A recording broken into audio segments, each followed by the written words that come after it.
ഒരു ഡിഗ്രി നേടാൻ മാത്രമാണോ നിങ്ങൾ കോളേജ് തിരഞ്ഞെടുക്കുന്നത്? അതോ നിങ്ങളുടെ സ്വപ്നങ്ങൾക്ക് ചിറകുകൾ നൽകുന്ന ഒരു ക്യാമ്പസിനെയാണോ അന്വേഷിക്കുന്നത്? ഇതാ നിങ്ങൾക്കൊരു ജെൻ-സി ക്യാമ്പസ്. അതാണ് നാക് NBA അംഗീകാരത്തോടെ 23 വർഷമായി Royal College of Engineering and technology.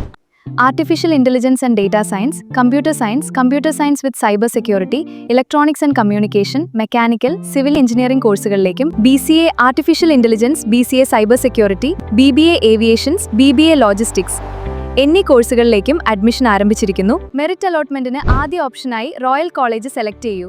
College code RCE, Akkikavu, Perumpilavu. അഡ്മിഷനായി ഇന്ന് തന്നെ ബന്ധപ്പെടൂ. തദ്ദേശ സ്ഥാപനങ്ങളുടെ ഫണ്ട് വെട്ടിക്കുറച്ച് വികസന പ്രവർത്തനങ്ങൾക്ക് തടസ്സം നിൽക്കുന്ന സംസ്ഥാന സർക്കാരിന്റെ നിലപാടിനെതിരെ ജൂലൈ 30-ന് സെക്രട്ടേറിയറ്റിന് മുന്നിലും ഓഗസ്റ്റ് 1-ന് വടക്കാഞ്ചേരി നഗരസഭയ്ക്ക് മുന്നിലും പ്രതിഷേധം സംഘടിപ്പിക്കുമെന്ന് വടക്കാഞ്ചേരി നഗരസഭ വൈസ് ചെയർമാൻ PN സുരേന്ദ്രൻ. ഭർത്താവ് മരിച്ചാലും അമ്മായിമ്മയുടെ കണ്ണീർ കാണണമെന്ന നിലപാടാണ് ചില ആളുകൾ സ്വീകരിക്കുന്നതെന്നും അദ്ദേഹം കുറ്റപ്പെടുത്തി. വടക്കാഞ്ചേരി നഗരസഭയ്ക്ക് ലഭിച്ചുകൊണ്ടിരുന്ന വികസന ഫണ്ട് 8,16,84,000 രൂപയാണ്.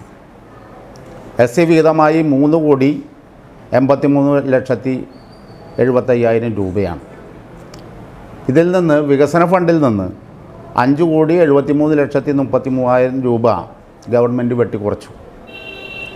SC വിഭാഗത്തിലെ 57,56,000 രൂപ വെട്ടിക്കുറച്ചു. അപ്പോൾ ഈ വെട്ടിക്കുറവ് എന്ന് പറഞ്ഞാൽ കഴിഞ്ഞ മാസം DPC ചേർന്ന് അംഗീകാരം കിട്ടിയ പദ്ധതികൾ എന്ന് പറഞ്ഞാൽ നിലവിലുള്ള റേറ്റ് വെച്ച് ബഡ്ജറ്റ് സംഖ്യ വെച്ച് ആണ് നമ്മൾ പദ്ധതി ഉണ്ടാക്കാൻ വേണ്ടി പറഞ്ഞത്. പുതിയ സർക്കാരിൻ്റെ മുഖ്യമന്ത്രി VD സതീശൻ്റെ പുതിയ ബഡ്ജറ്റ് വന്നതിന് ശേഷം 699 കോടി രൂപ തദ്ദേശ സ്വയംഭരണ സ്ഥാപനങ്ങൾക്കുണ്ടായിരുന്ന സംഖ്യ 177 കോടിയാക്കി വെട്ടിക്കുറയ്ക്കുകയാണ്. വെട്ടിക്കുറവിന് വേറെ മാനദണ്ഡങ്ങളൊന്നുമില്ല. ഇപ്പം നഗരസഭയ്ക്ക് 8 ലക്ഷത്തിൽ ചില്ലാനും രൂപ ഉണ്ടായിരുന്നത് അതിൽ 5,5,3 കോടി രൂപ വെട്ടിക്കുറവ് നടത്തുക എന്ന് പറഞ്ഞാൽ പട്ടികജാതി വിഭാഗത്തിലും 50 ലക്ഷം രൂപ വെട്ടിക്കുറവ് വരുത്തുക എന്ന് പറഞ്ഞാൽ നഗരസഭയിൽ മൊത്തത്തിൽ ഏകദേശം 6,4 കോടി രൂപ വെട്ടിക്കുറവ് നടത്തുകയാണ്. ഞങ്ങൾ കഴിഞ്ഞ യോഗത്തിനകത്ത് പ്രത്യേകമായിട്ടുള്ള ഒരു യോഗം വിളിച്ചു. ഈ വെട്ടിക്കുറവ് നടത്തിയ ഗവൺമെൻറ് നടപടി ശരിയല്ല. ജനകീയാസൂത്രണത്തിൻ്റെ ഭാഗമായി കേരളത്തിനകത്ത് തദ്ദേശ സ്വയംഭരണ സ്ഥാപനങ്ങളുടെ അധികാരം വീണ്ടും കവർന്നെടുക്കുകയാണ്, പഴയൊരവസ്ഥയിലേക്ക് എത്തുകയാണ്. ഞങ്ങളൊക്കെ തന്നെ ജനപ്രതിനിധികളാണ്. നാട്ടിലെ ജനങ്ങളുടെ ഒരുപാട് ആവശ്യങ്ങൾ നമുക്ക് നിർവഹിക്കാനുണ്ട്. ആ ആവശ്യങ്ങൾ നിർവഹിക്കാൻ വേണ്ടി തയ്യാറാകാത്ത ഒരു സ്ഥിതി പുതിയ ഗവൺമെൻറ് പുതിയ സമീപനത്തിൻ്റെ ഭാഗമായിട്ട് വരികയാണ്. ഇതെല്ലാ ജനപ്രതിനിധികളും ബാധിക്കുകയാണ്. വ്യാജ പ്രചരണങ്ങൾ നടത്തി ജനങ്ങളെ തെറ്റിദ്ധരിപ്പിക്കുവാനും നഗരസഭയുടെ വികസന പ്രവർത്തനങ്ങൾ തടസ്സപ്പെടുത്തുവാനുമാണ് കോൺഗ്രസ് നേതാക്കൾ ശ്രമിക്കുന്നത്. നഗരസഭയുടെ വികസന പ്രവർത്തനങ്ങൾക്കായി എല്ലാവരും ഒറ്റക്കെട്ടായി പ്രവർത്തിക്കണം.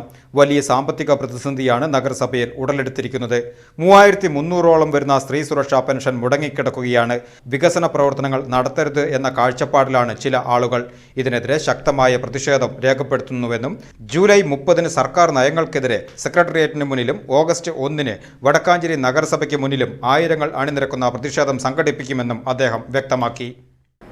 അപ്പം നഗരസഭകളിൽ ഏകദേശം 35ഓളം വരുന്ന നഗരസഭകളാണ് ഇടതുപക്ഷത്തിനുള്ളത്.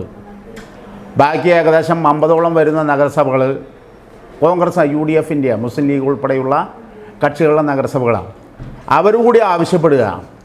അപ്പോൾ കേരളത്തിലെ അങ്ങോളമുള്ള എല്ലാ രാഷ്ട്രീയ പാർട്ടികളും ഇത് ആവശ്യപ്പെടുമ്പോൾ ഇവിടെ മരുമകൻ മരിച്ചാലും അമ്മായിമ്മയുടെ കണ്ണീര് കണ്ടാൽ മതി എന്നുള്ള ഒരു നിലപാട് ചില ആളുകൾക്ക് ഉണ്ടാവുകയാണ്. നഗരസഭ തകർന്നാലും കുഴപ്പമില്ല, നഗരസഭയിൽ വികസന പ്രവർത്തനം തടസ്സപ്പെടുത്തിയാലും കുഴപ്പമില്ല, ഒരു പൈസ ഫണ്ട് ലഭിച്ചില്ലെങ്കിലും കുഴപ്പമില്ല, വേറെ വ്യത്യസ്തമായിട്ടുള്ള അഭിപ്രായങ്ങൾ പറഞ്ഞ് മുന്നോട്ട് പോകുന്ന ഒരു സ്ഥിതിയാണ് നമുക്ക് കാണാൻ വേണ്ടി കഴിഞ്ഞത്. കേരളത്തിലെ നഗരസഭകളുടെ സംഖ്യ വെട്ടിക്കുറച്ച Kerala government, UDF government, Congress government നിലപാടിൽ പ്രതിഷേധിച്ചുകൊണ്ട് 30-ാം തീയതി നഗരസഭയിലെ എല്ലാ കൗൺസിലർമാരും ഇടതുപക്ഷ ജനാധിപത്യ മുന്നണിയുടെ നേതൃത്വത്തിൽ തിരുവനന്തപുരത്ത് സെക്രട്ടേറിയറ്റ് മാർച്ച് നടത്തുകയാണ്. 1-ാം തീയതി വടക്കാഞ്ചേരി നഗരസഭയിലേക്ക്, എല്ലാ നഗരസഭയിലേക്കും കോർപ്പറേഷനിലേക്കും ഇടതുപക്ഷ ജനാധിപത്യ മുന്നണി തീരുമാനത്തിൻ്റെ ഭാഗമായി വടക്കാഞ്ചേരി നഗരസഭയിലേക്ക് ആയിരക്കണക്കിന് ആളുകൾ മാർച്ച് നടത്താൻ വേണ്ടി തീരുമാനിച്ചിരിക്കുകയാണ്. ഇവിടെ വടക്കാഞ്ചേരി നഗരസഭയ്ക്കകത്ത് കഴിഞ്ഞ 10 വർഷക്കാലമായി നഗരസഭ രൂപീകരിച്ച ഘട്ടം മുതൽ തന്നെ വടക്കാഞ്ചേരി നഗരസഭയിൽ ഇടതുപക്ഷത്തിനാണ് ഭരണം. 2ാമത്തെ ടൈമിലും അങ്ങനെ തന്നെയാണ്, 3ാമത്തെ ടൈമിലും അങ്ങനെ തന്നെയാണ്. അപ്പോൾ അധികാരം കിട്ടാത്തതിൻ്റെ ഭാഗമായിട്ടുള്ള വലിയ വെപ്രാളം, വലിയ പ്രയാസങ്ങൾ വടക്കാഞ്ചേരിയിലെ കോൺഗ്രസ്സുകാർക്ക് നല്ലോണം ഉണ്ട്. അപ്പോൾ വടക്കാഞ്ചേരിയിലെ കോൺഗ്രസ്സുകാർക്ക് ഒരു നേതാവിന് പണി എന്താ വെച്ചിട്ടുണ്ടെങ്കിൽ ഗവൺമെൻറ്റിൻ്റെ പ്രവർത്തനങ്ങൾ എന്താണ്, എവിടെയാണെന്നുള്ളത് പരിശോധിച്ച് നടക്കലാണ്. അദ്ദേഹത്തിൻ്റെ പണി വിജിലൻസിന് പരാതി കൊടുക്കലാണ്.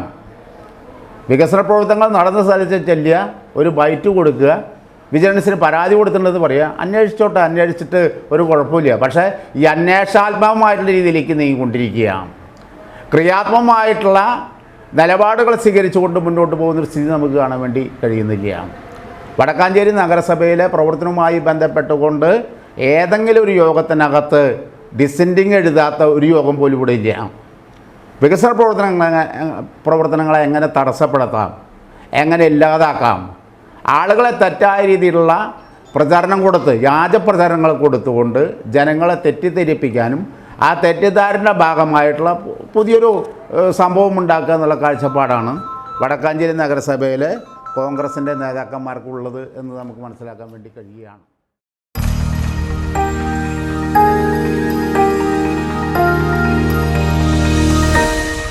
You are watching VCV News.